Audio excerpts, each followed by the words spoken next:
All right, we're gonna get started. Welcome to your last meeting of the school year. Oh my gosh, we've been together so long. So talk a little bit about what's gonna happen in the summer. And we are onboarding some new members. We are gonna start with that this month, doing just a little bit of orientation to onboard them so they start with us in the fall.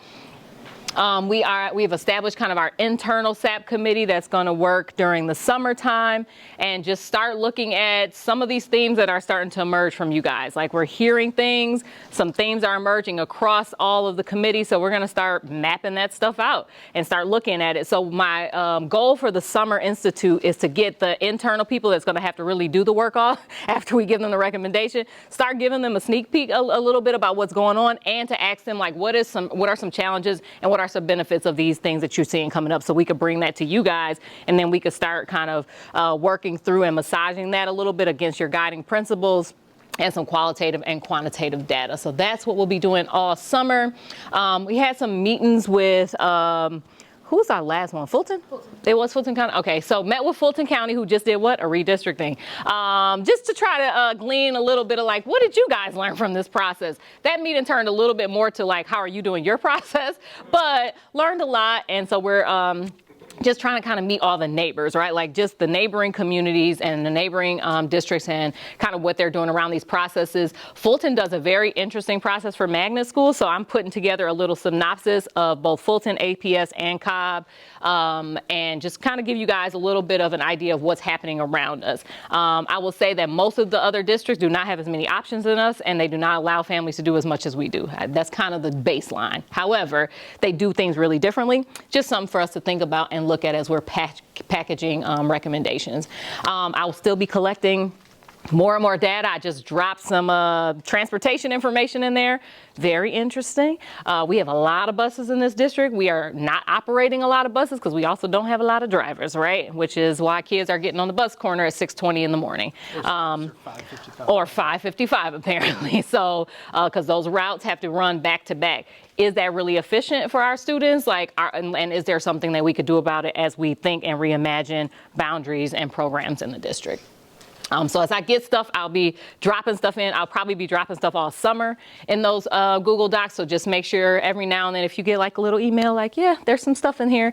And the last committee also asked to just get updated on the Summer Institute stuff over the summer. So I'll probably make some little snapshot videos and send those to you guys. And maybe we'll tell you, like, also what's in your Google Drive. And then Kayla just so voluntold herself to create a little nice one pager of, like, here's all the data in your Google Drive. So you'll just kind of know what's in there. Yeah, she's great. All right, so same thing, different process. This time we're doing it for our programs. You're going to create those guiding principles that are action-oriented, aligned with the vision, and adaptable. The question we're thinking about this time is what should be considered when determining program location and accessibility.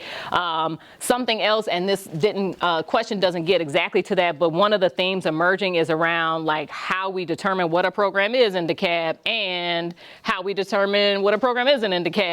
And so your worksheets, when you guys talked about programming, lifted a lot of that stuff. So make sure you get those kind of things in your recommendations too. Okay. So remember to go back to January. I think we talked about this, maybe February. Look at those worksheets. That's why we keep the data worksheets. Just figure out what those themes are, take those themes and create them into guiding principles for this month. Yeah. All right, let's get to work. Yeah, you guys are used to this now. We don't have a whole lot of fluff in the beginning anymore. You guys, there we go. Hello. All right, so go to your worksheets again from January, February. Look at what was a guiding principle or what was coming up. Start theming those out. If you need chart paper, you can use that as well. Where are we gonna put you, Mama? No, I don't know. I'm gonna come balance out the guys. They might need a little. Oh, right there. Love. Okay. Thank you.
let's bring it back. Strong high school for general students. So that's Woo!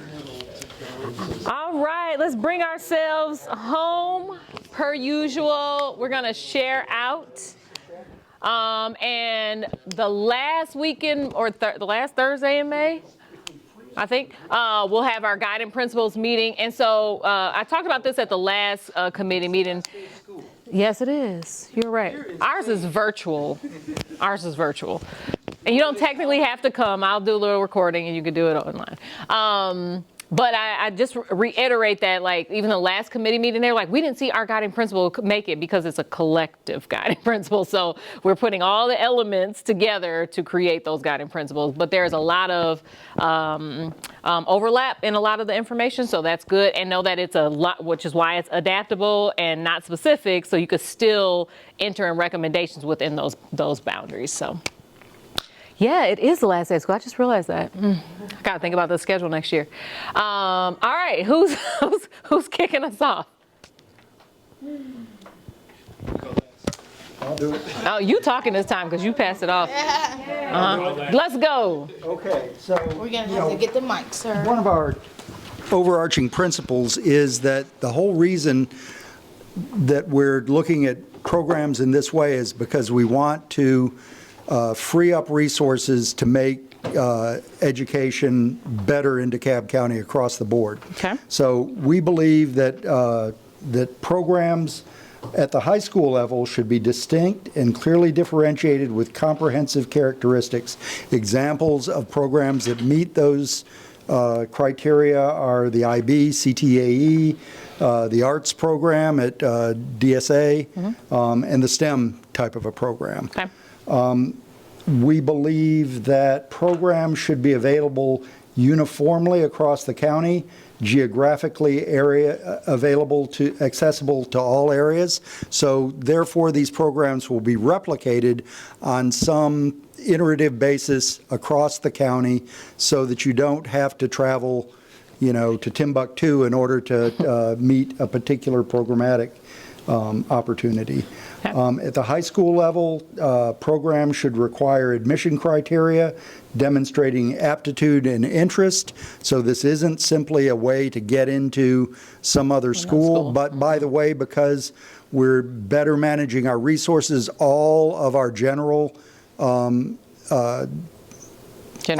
are going to be stronger anyway, and people won't feel like they've got to jump through hoops in order to be able to get a good education for their kids. They did 6, y'all. I just want, by the way, just Fair warning. fair warning. That was 3, but Programs come on. should be offered at high schools that also serve programs should be offered at high schools that also serve the general population with a full complement of extracurriculars, so that if you're involved in a program, you don't, have to forego sports or other types of activities. So right now, that's what schools do that? And DSA only can take Spanish or Latin. My grandson's headed there in the fall. and DECA. No sports. And DECA. Okay. For elementary and middle schools, each of these clusters where this programmatic is replicated or throughout the county, they should develop a floating capacity to provide for the introductory needs of younger students. The Fernbank Science Center program was an example of how that works for science types of activities. They move around and provide these things. And then we also think that we ought to engage community practitioners in the specialty programs so that people can better bridge between their academic experience and potentially those Within that their are community. out there doing it as a real life career. practice. Okay, that's it. Nice. Very nice. Say, part of that last one you said something about the elementary school levels being like introduced to whatever that program Yes, that's right. opportunities But are in the that's right. in the big And clusters so we're not going to have so much of the programmatic at the activities school at that elementary level. at individual elementary schools. but everybody's going to get exposed to the programmatic activities at each of their elementary Gotcha. schools through floating resources. Ooh, that sounds like something this table said. Why don't y'all go next? Very nice. All right, so in a similar vein, we talked about how, and I think that the exposing the younger children to the programs gets to this.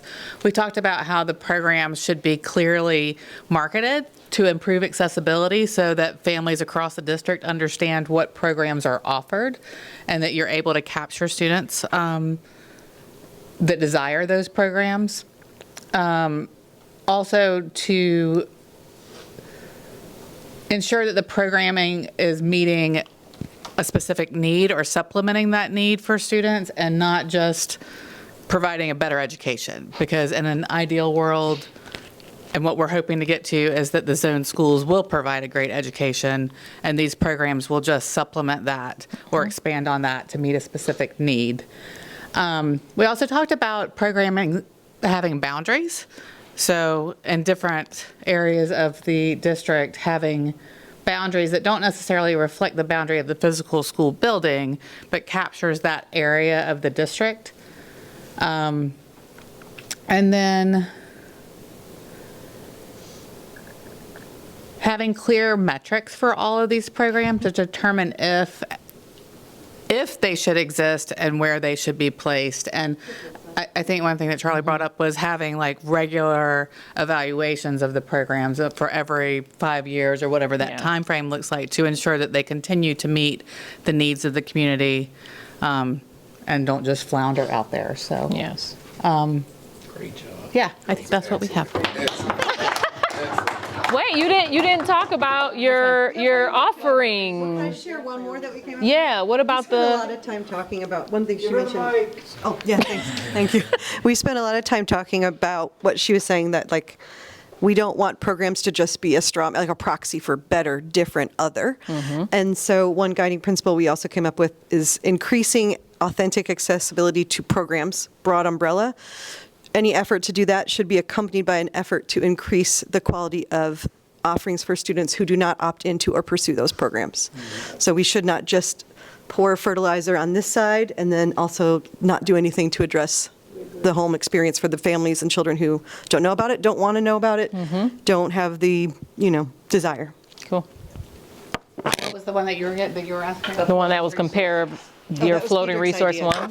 Yeah. So we called them real quick, just sister schools, essentially where you would take the proximity of maybe 3 schools and the optimal capacity, which we talked about for buildings. Maybe that building can only support 4 programs, right? And then the other 3 of those buildings can only support 4 each. But if I cluster them in sisters, now that student population has access to 12 different program types, and that's the gist of it. Yeah. All right, I want to talk too. Yeah, and for the folks out there on TV, I just want to let you know I help with Team 1. I Contributed. contributed to Team 1. So, and that's all we have to say. All right. But there's like an emerging theme with this around, yes, proximal, yes, we should replicate, yes, we should have some kind of standard on what a program is and how you come on board and off board. But what I keep hearing, which I think is like pushing us into just some differentiated learning, is that can we offer these virtually too? So I don't have to sit in the class at Tucker to get IB if I'm at Stevenson. I could do it both. Right? And that's really cool, right? Like to really talk about how you do this in a hybrid way, that is maximizing resources. And we're not transporting kids, taking an hour out of their learning every day to get something that they could really do virtually, right? And so that's, I kept hearing between those 2 groups, which is dope. All right, bring us home. You say if the internet work hurt, I got you. Yeah, that's I heard you. I got you. So, just to piggyback off of what he said, so I can kind of latch on to that. about the sister schools, just because I think about the Gwinnett model with that. But we talked about, you know, kind of blowing up the system somewhat and having quadrants. So I know we already are split into regions within the district or whatever, but however we can do north, south, east, west, creating programs in each of those, you know, areas so that, you know, you don't have to bus people. Like, you can have a centralized place or two, you know, where you, like you say, have, you know, 3 programs in one school, 4 programs in the other, in each quadrant, so that, you know, everyone is not being, you know, having to have the transportation issue, and the access to those programs is more equitable and accessible, because we talked a lot about the transportation issue. Yeah. And, you know, a couple of us were part of MTIM and, you know, have PTSD from that anyway. And so just thinking about that. And then reassigning so that, you know, everything is not, like you all say, this part of the county. So that kind of blows that part up so that it, you know, you can have it more virtually if you want, but some programs do not lend itself to that, right? So anything to do with the arts or engineering or whatever, you would have to be in those buildings. Yeah. But, you know, as far as high achievers and, you know, math, science, whatever, you can do that. The thing with Fernbank, we know that numbers are issues, that you only have one firm bank. It's not going to be something that we can replicate anywhere else, but at least, you know, continuing to offer that to, you know, to folks. And obviously they have a bus. No, we were talking about the farm bank staff. Going into out. going Yeah, out sending to them the out. schools. Okay. Farm bank, and that kind of model. Yep. Okay, gotcha. Also talking about having a variety, you know, of classes and programs from elementary all the way up, you know, through high school. So you all talked a little bit about that.